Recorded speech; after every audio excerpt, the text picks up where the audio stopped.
Mi hija me llamó a la 1 de la madrugada. Mamita querida, abre la puerta. Hace frío aquí afuera. Me quedé completamente paralizada. Ella murió hace 4 años. Miré por la mirilla de la puerta y la vi parada allí. Entonces dijo algo que solo yo sabía. Qué bueno que estés aquí. Estoy segura de que esta historia te va a conmover. Pero antes de todo, deja tu like, suscríbete al canal y cuéntame en los comentarios desde dónde estás escuchando mi historia. Quiero saber hasta dónde ha llegado. El teléfono fijo sonó exactamente cuando el reloj de pared marcó la 1 de la mañana. El sonido era estridente, desgarrando el silencio de la noche. Me desperté con el corazón acelerado.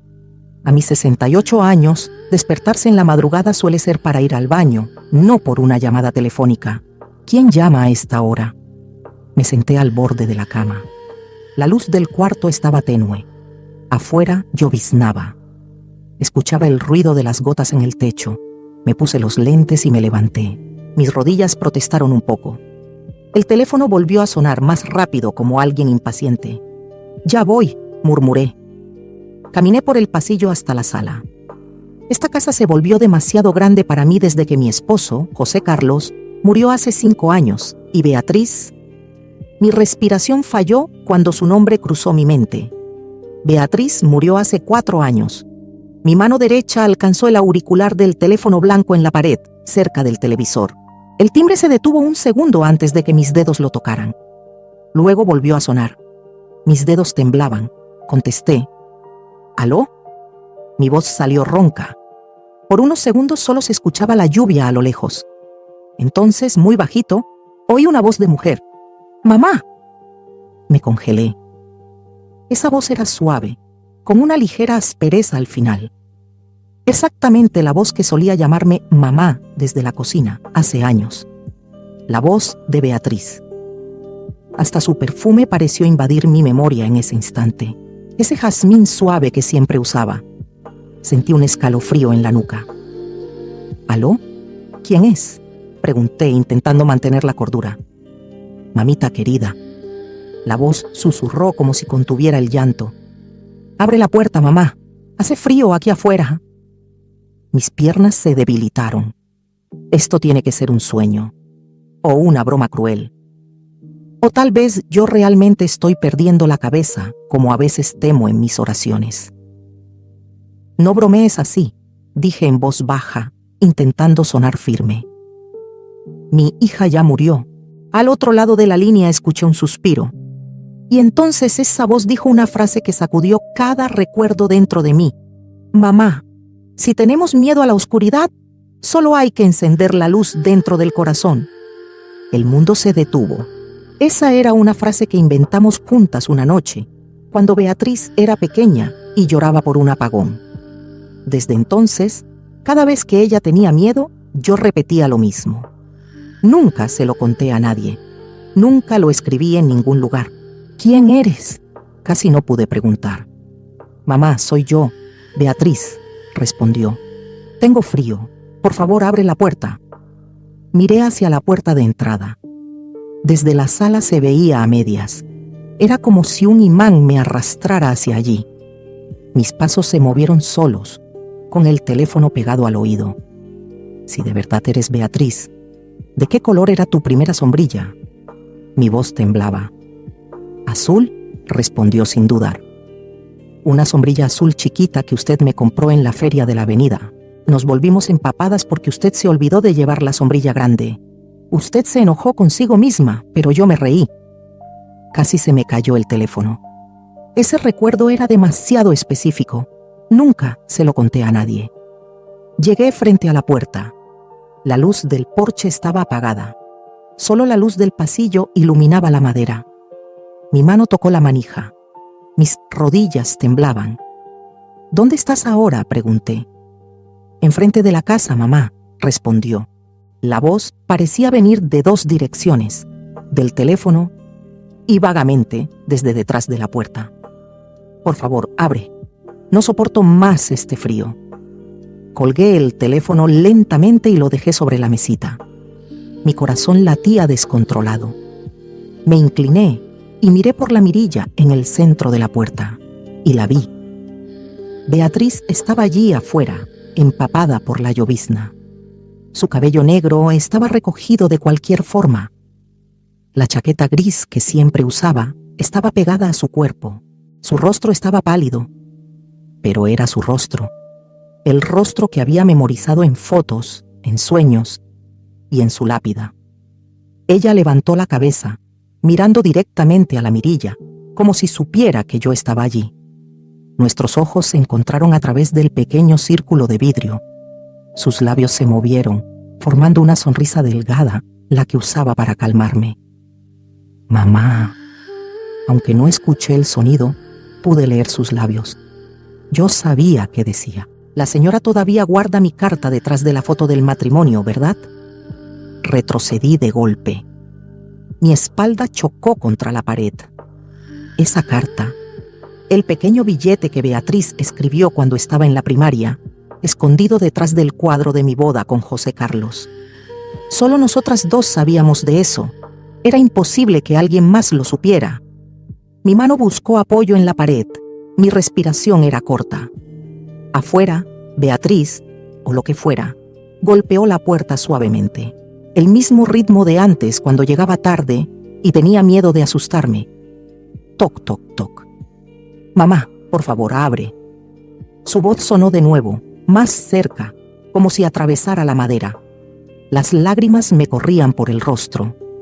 La mezcla de miedo y nostalgia era insoportable.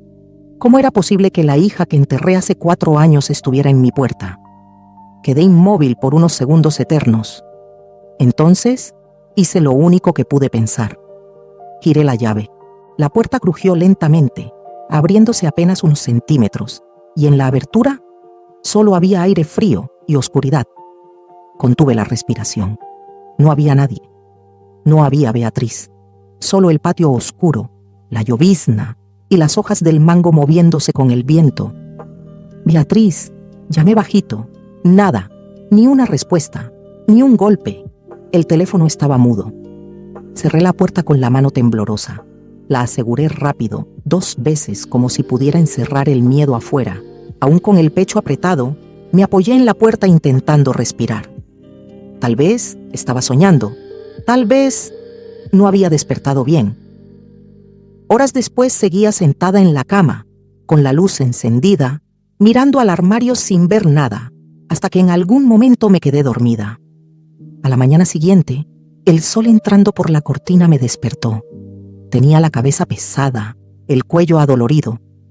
Pensé que había sido solo una pesadilla, hasta que abrí la puerta. El aire frío de la mañana entró con olor a tierra mojada. Mis ojos bajaron al piso de la entrada. Había huellas húmedas, pequeñas, descalzas, como si alguien hubiera estado allí mucho tiempo. Tuve que agarrarme de la puerta para no caer. Las huellas iban hasta el portón y se desvanecían donde el piso ya estaba seco. Levanté la mano hacia la manija y vi una marca oscura, como si una mano mojada hubiera quedado apoyada allí. Si esto fue un sueño, ¿por qué quedaron las marcas? Tragué saliva. Irma, solo estás desvelada, me dije. Ya estás vieja, piensas tonterías. Pero el frío en mi nuca no desaparecía. A eso de las 9 sonó el timbre del portón. Me sobresalté y miré por la ventana. Era don Arnaldo con sus sandalias y camisa vieja. A su lado, doña Conceizón con una bolsa de compras. Fui a la entrada intentando sonreír. Buenos días, don Arnaldo, doña Conceizón. Buenos días, doña Irma, dijo él. Anoche vi que la luz de su sala seguía encendida de madrugada. ¿Todo bien? Olvidé apagarla, respondí. Me quedé viendo un programa y me dormí en el sofá. Doña Conceizón me miró con preocupación. ¿Está bien, doña Irma? Parece cansada. ¿Quiere que le prepare un té? No, gracias, estoy bien. Pero no estaba. Y en los días siguientes todo empeoró. Esa noche, a las 12:57, el teléfono volvió a sonar. Comenzó y todo mi cuerpo se puso tenso. No contesté. El teléfono sonó 15 veces, se detuvo. Luego sonó de nuevo. Me cubrí los oídos, pero el sonido atravesaba todo. Finalmente, paró. Al día siguiente, Fui a la iglesia temprano por la mañana.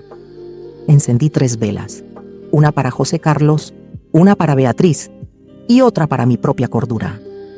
El padre Antonio me vio y se acercó a conversar. «Doña Irma, ¿cuánto tiempo? ¿Cómo está?» «Bien, padre. Solo vine a pedir protección». Él notó algo en mi rostro. «¿Quiere conversar?» Casi le conté todo. ¿Pero cómo? ¿Cómo explicar que mi hija muerta me estaba llamando? Pensaría que estaba loca. «Solo estoy con miedo por las noches, padre. A veces escucho ruidos». «La señora vive sola hace mucho tiempo. ¿Ha pensado en vivir con algún familiar?» «No tengo a nadie más, padre». Él puso la mano sobre mi hombro. «Dios está con usted siempre, y si necesita algo, estamos aquí». Agradecí y salí. Pero en el camino de regreso a casa, ese peso en el pecho no desapareció. Esa noche no pude dormir. Me quedé sentada en la sala, con todas las luces encendidas mirando fijamente el teléfono. Cuando el reloj marcó 12:55, comencé a temblar. 12:56, 12:57, 12:58. Esperaba el timbre, esperaba aquella voz. 12:59, contuve la respiración. 1 y 0, silencio. El teléfono no sonó. Me quedé confundida, aliviada, pero también inquieta, como si estuviera esperando algo malo que no llegó. Entonces escuché un sonido. No era el teléfono, era alguien golpeando la puerta suavemente. Toc, toc, toc. La sangre se me heló. Me levanté como en cámara lenta. Caminé hacia la puerta.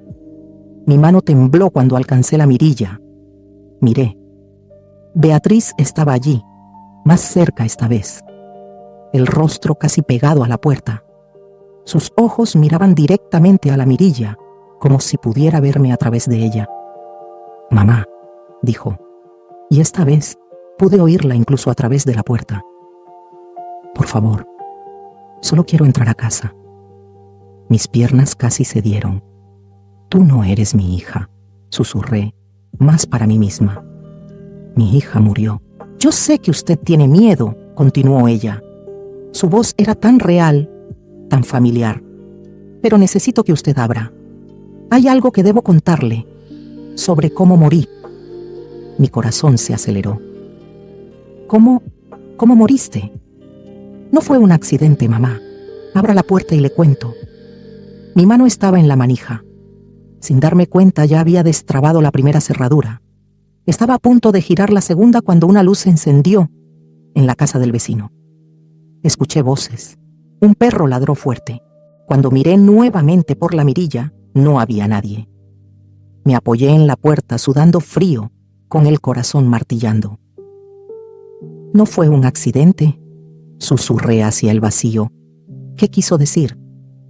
Beatriz había muerto en un accidente de auto hacía 4 años. Volvía de la casa de una amiga cuando el coche salió de la pista en una curva. La policía dijo que fue un problema en los frenos. No hubo ninguna sospecha. El caso fue cerrado. Pero ahora, no fue un accidente. Pasé la noche en vela. Por la mañana tomé el teléfono y llamé al único número que aún guardaba. Rafael, un periodista que había hecho un reportaje sobre casos no resueltos de la ciudad. Él me había entrevistado en la época, poco después del accidente, pero la nota nunca salió porque no había nada sospechoso. «¿Aló?», respondió él. «Rafael, aquí es Irma Santos, la madre de Beatriz». Hubo una pausa. «Doña Irma, ¿cuánto tiempo? ¿Cómo está?» «Rafael, yo necesito saber sobre el accidente de Beatriz. ¿Usted investigó bien en aquella época?» «Sí, investigué, doña Irma. ¿Por qué? ¿Pasó algo? ¿Cómo podía explicar?» «¿Encontró algo extraño? Cualquier cosa».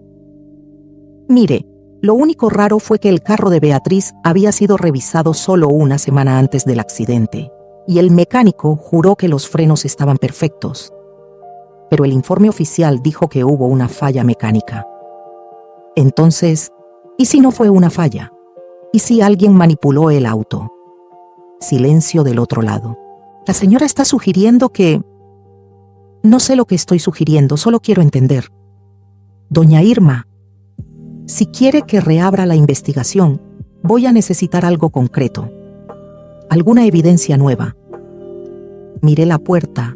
Las marcas de pisadas seguían allí, incluso después de 2 días. Voy a conseguir, dije esa noche. Me preparé. Rafael me había traído una pequeña grabadora que podía conectarse al teléfono fijo. Me enseñó a usarla. Dejé todo listo sobre la mesita al lado del teléfono. 12:45. Me senté en la sala esperando. 12:55. Mi corazón comenzó a acelerar. 00 el teléfono sonó. Esta vez contesté en la primera. Apreté el botón de la grabadora. ¿Aló? Mamá, era ella. La señora no abrió la puerta. Primero dime qué te pasó. Hubo una pausa, respiración pesada del otro lado. No fue un accidente, mamá. Alguien saboteó mi carro. ¿Quién? ¿Por qué alguien haría eso? Ella respiró hondo. Mamá. ¿Se acuerda cuando empecé terapia con el doctor Juliano? Años atrás, después de que papá murió, recordaba el doctor Juliano Rodríguez, el psicólogo que atendía a Beatriz, un hombre serio, respetado en la ciudad. ¿Y qué tiene que ver él?, pregunté. Al principio era solo una terapia normal, pero con el tiempo empezó a actuar extraño. Me miraba de una manera diferente. Decía que tenía una conexión especial conmigo, que nunca había sentido eso por ninguna paciente. Mi estómago se revolvió. Beatriz. Intenté cambiar de terapeuta, mamá, pero él seguía llamando, apareciendo en lugares donde yo estaba. Decía que yo era especial, que me amaba. Se volvió obsesivo. ¿Por qué nunca me contaste eso? Yo intenté, mamá. ¿Recuerda cuando dije que quería dejar la terapia? Usted dijo que era importante continuar, que él me estaba ayudando mucho. Su voz se quebró. No insistí porque no quería preocuparla. Pensé que podría manejarlo sola. Las lágrimas empezaron a bajar por mi rostro. Yo recordaba haber dicho aquello. Y entonces ella continuó. Comencé a investigarlo. Busqué a otras pacientes. Descubrí que él tenía un patrón. Mujeres jóvenes, vulnerables. Al menos 3 de ellas murieron en accidentes después de intentar alejarse de él. Dios mío, pero no era solo eso, mamá. Encontré algo mucho peor. Archivos antiguos en su consultorio, escondidos, documentos de un hospital, del hospital donde yo nací. Mi respiración se detuvo. ¿Qué había en esos documentos? El registro de un parto de gemelas, mamá. El día en que yo nací. 2 niñas, pero solo una volvió a casa con usted. La otra fue declarada muerta, pero no había certificado de defunción, no había cuerpo, nada. Mi mundo empezó a girar. Eso no puede ser verdad. Descubrí que había un esquema, mamá. El médico que atendió su parto, el doctor Enrique Silva, estaba involucrado en la venta de bebés. Tomaba recién nacidos de madres vulnerables y los vendía a familias ricas. Decían que los bebés habían muerto, pero en realidad eran vendidos. Y el doctor Juliano, él era hijo del doctor Enrique. Creció sabiendo del esquema del padre. Cuando su padre murió, se quedó con todos los archivos y así fue como me encontró. Años después, vio mi foto en un artículo de periódico sobre un evento de la universidad. Reconoció mi rostro porque tenía las fotos de la otra bebé. Mi hermana gemela. ¿Tienes una hermana? Tenía, mamá. Él la encontró. Descubrió dónde ella estaba y comenzó a darle terapia también, sin que ella supiera quién era él en realidad. Atendía a las 2 al mismo tiempo. Se obsesionó con las 2. ¿Con nosotras? ¿Qué pasó con ella? ¿Dónde está? Mi voz se volvió más débil. Fue así como descubrí todo, mamá. Había una carpeta en su consultorio con el nombre M. Costa. La curiosidad me hizo abrirla, y allí dentro había fotos de ella. Fotos de alguien con mi mismo rostro. Me quedé en shock. Empecé a investigar. Descubrí que ella también era su paciente. Concerté un encuentro con ella en secreto, sin que él supiera. ¿Se conocieron solo una vez? Sí, fue como mirarme en un espejo. Ella lloró. Yo lloré. Le conté todo lo que había descubierto sobre el esquema, sobre que éramos gemelas, sobre su obsesión con nosotras. Ella se aterrorizó. No quería creer. Le dije que iba a exponerlo, que lo denunciaría a la policía. Ella me rogó que tuviera cuidado. Mi corazón se apretó. Y entonces, 3 días después, mis frenos fallaron en la carretera. Él me mató, mamá. Y después de mi funeral, desapareció. Cerró el consultorio, se esfumó y se llevó a mi hermana con él. Ella debe haber intentado huir o contarle a alguien, pero él la secuestró, mamá. Ahora la mantiene retenida, drogada, haciéndola creer que está loca.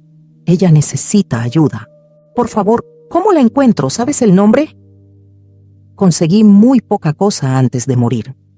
Sé que el nombre falso que le dieron fue Mariana. Mariana Costa, y que fue adoptada por una familia en otra ciudad. Pero el doctor Juliano la rastreó cuando se hizo adulta, se acercó fingiendo ser terapeuta, y ahora la línea empezó a chisporrotear. Beatriz, por favor, ayúdame a encontrarla. Mamá, no dejes que él le haga lo mismo que me hizo a mí. Ella también es tu hija, es mi hermana. Mereces saber la verdad. ¿Dónde empiezo? Dame más información. Pero la línea quedó muda. La llamada había caído. Miré la grabadora. La luz roja seguía encendida. Había grabado todo. Con las manos temblorosas detuve la grabación y la reproduje desde el inicio. La voz de Beatriz salió nítida del pequeño aparato. No era mi imaginación. Todo estaba allí. A las 6 de la mañana llamé a Rafael. Necesito verte ahora. Tengo la evidencia. Nos encontramos en un café a las 7. Cuando le hice escuchar la grabación, su rostro fue palideciendo cada vez más. Doña Irma, esto es, si todo lo que está en esta grabación es verdad, estamos hablando de asesinato, secuestro, tráfico de bebés. ¿Usted lo cree? Me miró fijo. Doña Irma, yo ya sospechaba que algo estaba mal en la muerte de Beatriz, pero no tenía pruebas. Ahora tengo un punto de partida. Déjeme investigar al doctor Juliano y a ese tal doctor Enrique Silva. Y él investigó. En los días siguientes, Rafael descubrió cosas que me hicieron sentir físicamente mal.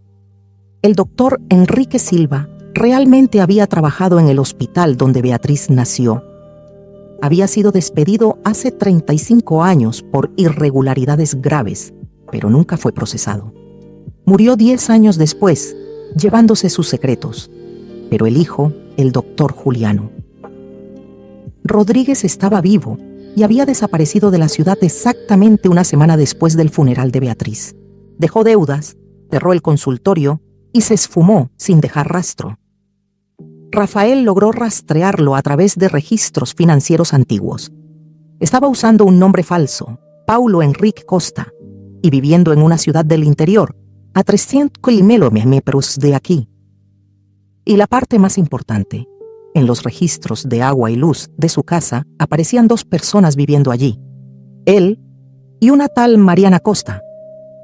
Es ella, dije cuando Rafael me mostró. Es mi otra hija, doña Irma. Necesitamos ir con cuidado. Si él percibe que lo estamos investigando, puede hacerle algo o huir de nuevo, dice Rafael. Rafael llamó a un amigo suyo que era investigador de policía. Montaron una operación. Consiguieron una orden de allanamiento basada en las sospechas de secuestro y homicidio. Yo quise ir junto. El investigador no quería llevarme, pero Rafael insistió. Ella es la madre. Tiene derecho a estar allí. El viaje fue el más largo de mi vida. Cada kilómetro parecía una eternidad. Yo solo pensaba, ¿y si es demasiado tarde? ¿Y si él ya le hizo algo? Llegamos a una casa aislada al final de un camino de tierra. Parecía abandonada. Ventanas cerradas, jardín descuidado. La policía golpeó la puerta. Nadie respondió. La derribaron. Lo que encontramos dentro me hizo querer vomitar. La casa estaba inmunda, comida podrida, basura por todas partes. Pero lo peor fue el cuarto del fondo. Tenía una tranca por fuera, una tranca pesada, como de prisión. Cuando la abrieron, Ella estaba allí. Mariana estaba recostada en una cama sucia, delgada, pálida, con la mirada perdida. Cuando vio a los policías, se encogió en un rincón como un animal asustado. «No, no me hagan daño. Yo voy a tomar el remedio, lo prometo», murmuraba. Una policía se acercó despacio. «Está bien, vinimos a ayudarte. Ahora estás a salvo». Pero Mariana negaba con la cabeza. «No, no, no. Él dijo que si intentaba salir, gente mala me iba por ir a hacer daño. Yo tengo que quedarme. Estoy enferma. Necesito los remedios». Mi corazón se rompió. Miré a aquella mujer de 35 años, tan asustada, tan frágil, y vi el rostro de Beatriz mirándome de volta. «Mariana», dije con la voz temblorosa, «mi nombre es Irma. Yo soy tu madre». Ella me miró confundida. «No, mi mamá murió. Él dijo que mi mamá murió cuando yo nací». Él mintió. Mintió sobre todo. Me acerqué muy despacio, como quien se aproxima a un pajarito herido. «Tú no estás enferma. Tú no necesitas esos remedios. Él te estaba drogando, manteniéndote presa». «No, no puede ser verdad», susurró ella. Las lágrimas comenzaron a correr por su rostro. Le mostré una foto que había traído, la foto de Beatriz. «¿La reconoces?». Mariana tomó la foto con las manos temblorosas, la observó. Y entonces algo ocurrió. Sus ojos se abrieron, las lágrimas comenzaron a caer con más fuerza. Yo la encontré una vez, en el café cerca del consultorio. Ella dijo que era mi hermana, que éramos gemelas. Me mostró documentos. Yo pensé que era mentira, algún tipo de estafa, pero ella lloró cuando me vio. Me dijo que iba a ayudarme, que iba a salvarnos. Y después desapareció. ¿Y él?, pregunté. Él dijo que era mentira, que yo había alucinado, que era mi esquizofrenia empeorando. Me dio más remedios y yo le creí. Pero ella era real. Ella realmente era tu hermana gemela, Beatriz, y te amaba. Murió intentando salvarte». Los sollozos de Mariana resonaron en aquel cuarto miserable. Abrí los brazos. Por un largo momento ella solo me miró. Luego, muy despacio, se acercó. Y cuando la abracé, cuando sentí a mi hija perdida entre mis brazos por primera vez, lloré como nunca. Ni cuando José Carlos murió, ni cuando enterré a Beatriz. Porque aquello era diferente. Era una parte de mí, robada hacía 35 años, que por fin regresaba a casa. El doctor, Juliano o Paulo, o como fuera que se hiciera llamar, no estaba en la casa, pero la policía lo encontró 2 días después, intentando huir a otro estado. Cuando lo arrestaron, no negó nada. De hecho, parecía querer hablar. «Ustedes no entienden», les dijo a los investigadores, según me contó Rafael. «Yo las amaba. Las dos eran perfectas, idénticas. Cuando mi padre me mostró las fotos de ellas cuando eran bebés, supe que un día serían mías. Esperé años. Cuando Beatriz apareció como paciente fue una señal. Era destino. Y luego, por un milagro, encontré a la otra también, Mariana. Conseguí ser su terapeuta. Las tenía a las dos». «¿Y cuando Beatriz descubrió la verdad?», preguntó el investigador. «Ella invadió mis archivos, encontró a Mariana. Hasta se reunieron a mis espaldas. Traidoras. Cuando descubrí eso, intenté explicarle que era amor, pero ella no entendió. Dijo que era obsesión. Amenazó con exponerme, ir a la policía. No tuve opción. Tenía que proteger lo que era mío. Saboteé el auto». «¿Y Mariana?». Él sonrió, aquel sonriso enfermo. Después de que Beatriz murió, Mariana entró en pánico. Dijo que iba a contar todo. No podía permitirlo, así que la llevé conmigo. Le dije que estaba en peligro, que gente mala quería hacerle daño. La llevé a un lugar seguro, mi casa. Cerré el consultorio, cambié de ciudad, la cuidé. Ella me necesitaba, solo a mí. Ahora era solo mía. Oír aquello me revolvió el estómago. Ese monstruo creía que amor era encierro, que posesión era cuidado.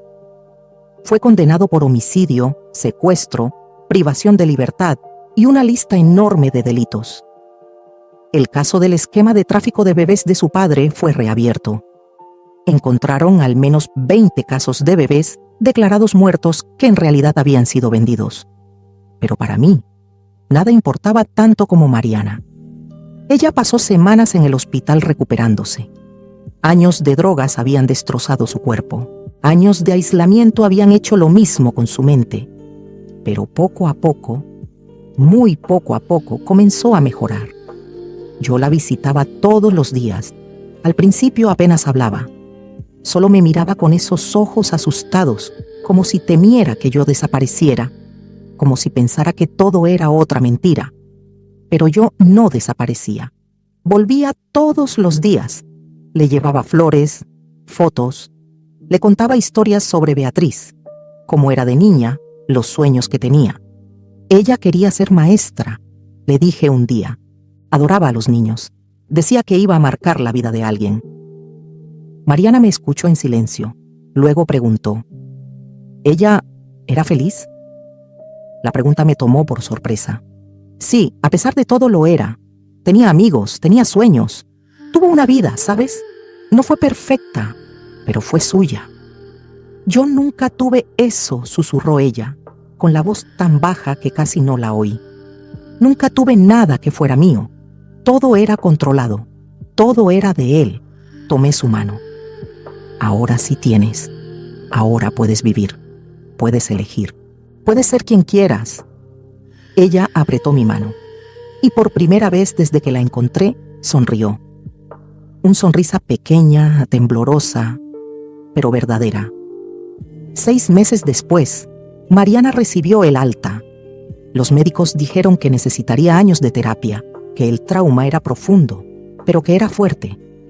Mucho más fuerte de lo que imaginaban. El día que salió del hospital le pregunté, ¿a dónde quieres ir? Ella me miró. Puedo ir a casa, a tu casa. A nuestra casa, corregí. Siempre fue tuya también. La casa, que se había vuelto grande y silenciosa para mí, ahora estaba en su tamaño justo. Mariana se mudó al cuarto de huéspedes. Le ofrecí el cuarto de Beatriz, pero ella no quiso. «¿Aún no?», dijo. «Siento que es su espacio, como si lo estuviera invadiendo». «Está bien, sin prisa». Llevó tiempo. Mariana tenía crisis de pánico. A veces despertaba gritando. Tenía miedo de salir sola. Tenía miedo de que él volviera, aunque sabía que estaba preso.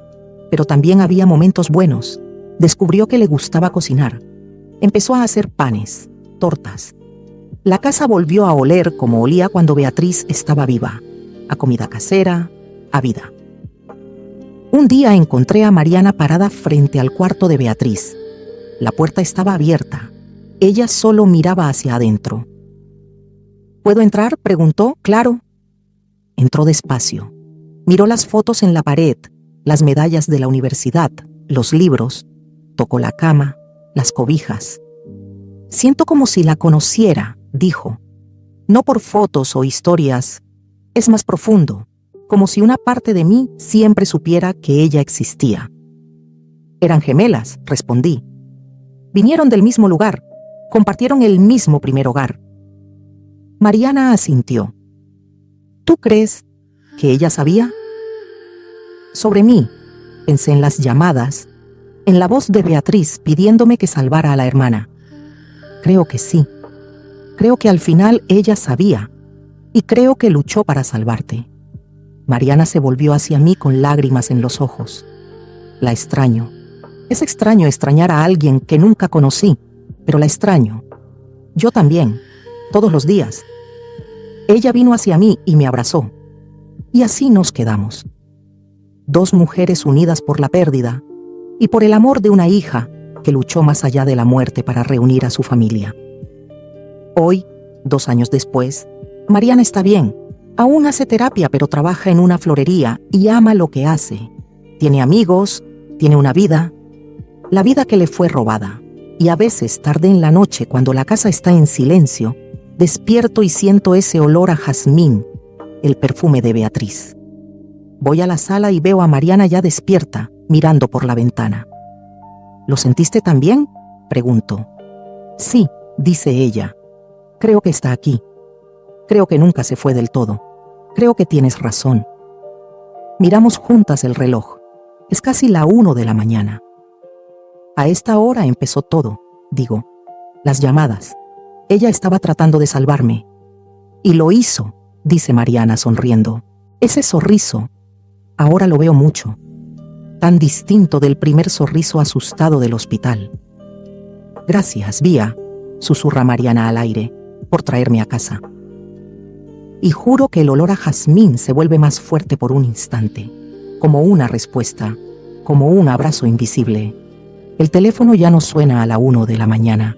No hace falta. El mensaje fue entregado.